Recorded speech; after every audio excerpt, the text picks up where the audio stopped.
Hey there, it's Larold, and today I'm going to be covering Protection Warriors for patch 7.2.5. Let's start with what changed in the patch.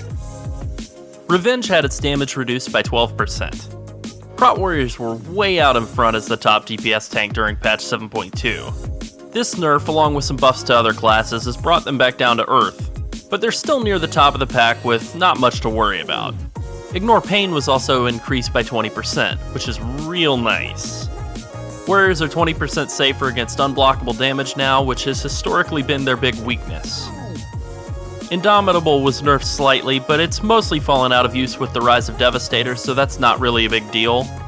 And finally, the Tier 19 2-piece bonus was cut in half, which really just makes moving on to higher item level gear from Tomb of Sargeras easier to swallow.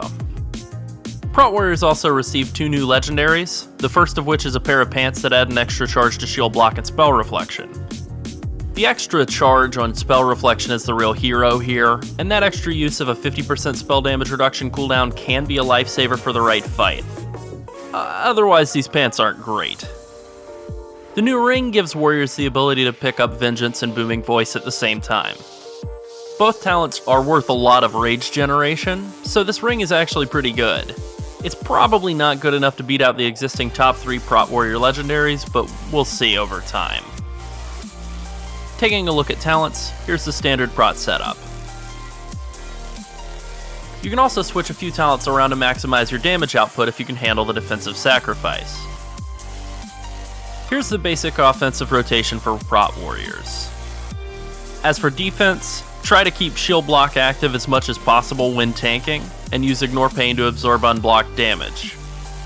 This is the recommended initial artifact path. And here's the recommended path once you've empowered your artifact weapon. Going over gear, the stat priority is pretty much the same as it has been for a while. Haste is your best stat by far. Mastery and versatility are both good damage reduction stats. Crit is by far the weakest overall stat. Let me quickly go over the Tier 20 bonuses. The 2-piece bonus is pretty good. It causes Berserker Rage to generate 20 rage initially and then 60 more rage over the next 6 seconds. It's not game-changing, but the ability to generate maybe a couple of Ignore Pains or an Ignore Pain and a Revenge is not bad. The 4-piece bonus causes Shield Slam to reduce Berserker Rage's cooldown. This sounds nice, but as it turns out, it's really not worth that much rage overall. You can talent into Warlord's Challenge to take 15 seconds off the cooldown of Berserker Rage, which will help the 2-piece generate a good bit more rage, but it actually makes the 4-piece even slightly less valuable.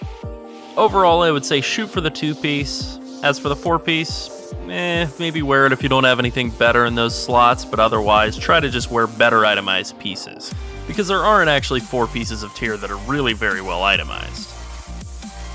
Prot Warriors have a lot of situationally useful legendaries, and that's great, but there is a trifecta that stands out over everything else. Kekushan's Storm Scale Gauntlets are the best option in single target by a landslide. They're awesome. Manaros Bloodletting Manacles are worth a lot of reliable self-healing, and they're good in pretty much every situation. Thunder God's Vigor provides a ton of cooldown reduction for Demoralizing Shout. The more targets you fight, the stronger it gets, so wear it whenever you're AoE tanking. It's worth a lot of damage reduction, and if you're spec'd into Booming Voice, it's worth a ton of DPS too. I've started streaming on Twitch lately at Larold Live, so give me a follow. You can also follow us on Twitter at WoW at Night, and don't forget to like and subscribe. Thanks for watching. Bye.